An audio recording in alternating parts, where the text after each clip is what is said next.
Good morning, fifth grade. Welcome to week 4 of our remote learning. We are going to sort of hit the pause button and have a review week this week. We've done lessons 1 through 5 on the road to revolution. We're getting pretty close to the point that war is going to break out.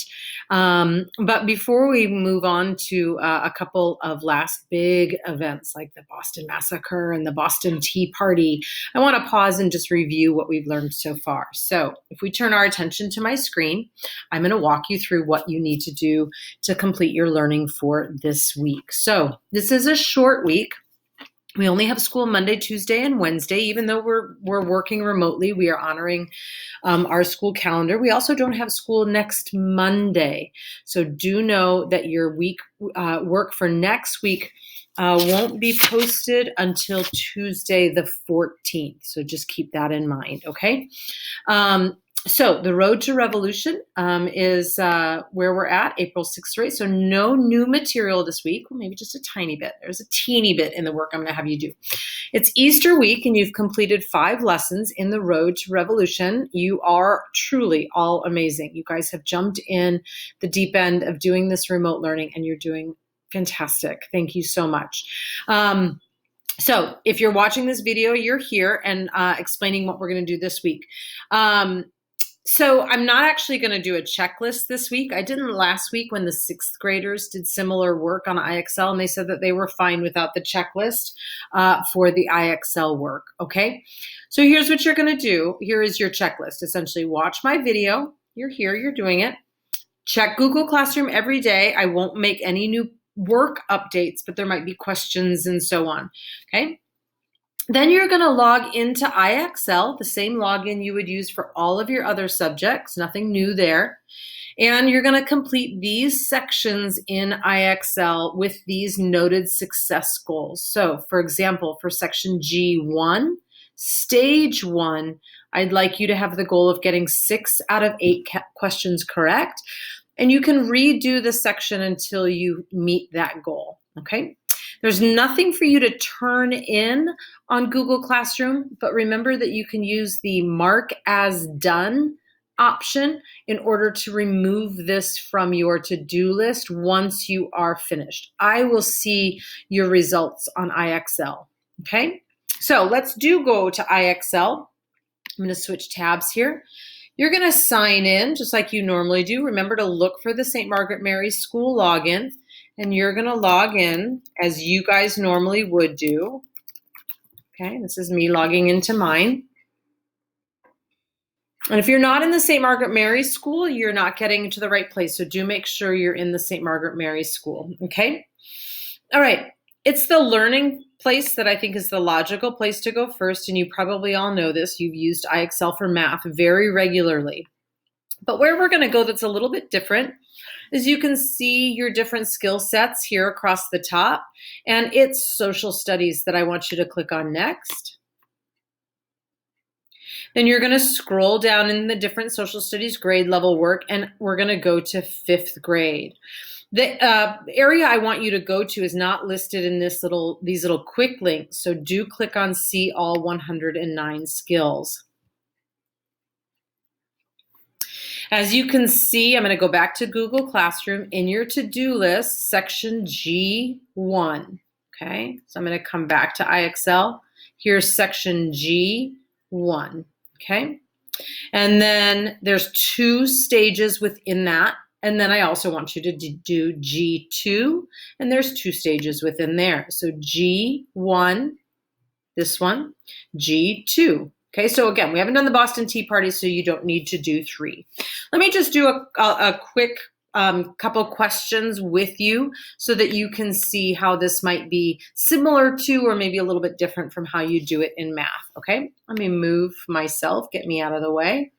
All right, so as I said, there's 2 stages as a part of G1. This is the first stage, and your goal is to get 6 out of 8 questions correct. So I'm going to start the challenge. Always take your time. Always read the screen. Look at the timeline, then answer the question. So you've got your timeline here. And the question is, how much time passed between the founding of Jamestown, Virginia, Well, that's right here on my timeline. And the start of the Revolutionary War. Well, that's right here on my timeline. So I just need to do that math problem to figure out how long it was between the founding of Jamestown and the start of the war. Okay. Well, 1607 to 1707 would be 100 years. Okay. 1607 to 1767 would be 160. So we're more than 150 years. And then I click on the submit button and it tells me good work. And then it explains a little bit of history behind that question. So again, take your time, read the screen. When you're ready, click on continue. Some really great facts are included in here too. Again, why it's good to read. By the start of the Revolutionary War, the 13 colonies had a population of 2.4 million. Isn't that amazing? Continue. I won't do all of these, okay, but I'll do maybe a couple of them. Which country ruled the 13 colonies before the Revolutionary War? Was it France? Was it Spain? Was it the United States? Or was it Great Britain? Well, we know that it is England, or Great Britain England is part of Great Britain that is ruling it super. And again, here's a little bit more information.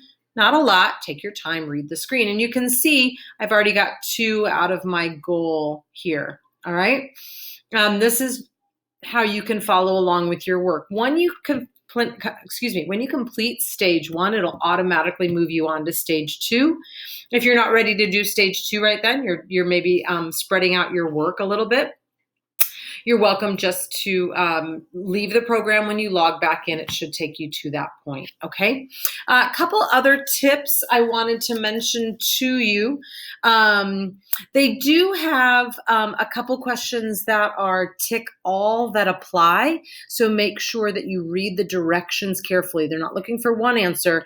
This is not an example on my screen, but it might have been I need to look at these and click all of the ones that apply, okay? The other thing I would add is most of this is going to be review for you. Let me get in here again. All of G1 is review, and most of G2 is review, but it does go into something called the Townsend Acts a little bit later on in the process, okay? And so those are new. The Townsend Act we're going to do after Easter, but it's just a good little chance to get you exposed to really the next stage in the rising tensions between the colonists and England or Great Britain. Okay? All right, I won't go into this right now. All right, so this will be live for you on Monday morning at 6 a.m. Because it is Easter week, my goal for you is to be done by Wednesday. All right, that way you can really enjoy the Easter holiday with your family all the way through. You get next Monday off too. So we don't start back, like I said, we don't start back to school. I already looked once, I got to remind myself, until Tuesday the 14th. As always, if you have any questions, send me a private comment on Google Classroom. If it's a question and you think others might help from your question, put that in the class comments feature on Google Classroom. Okay, that is all for this week. You simply need to do this little bit of work in IXL. Mark it as done when you are finished so it removes from your digital to-do list in social studies. Okay? I think that's all. Thanks, guys. Have a great week and have a very, very special, very happy Easter with your family. Okay?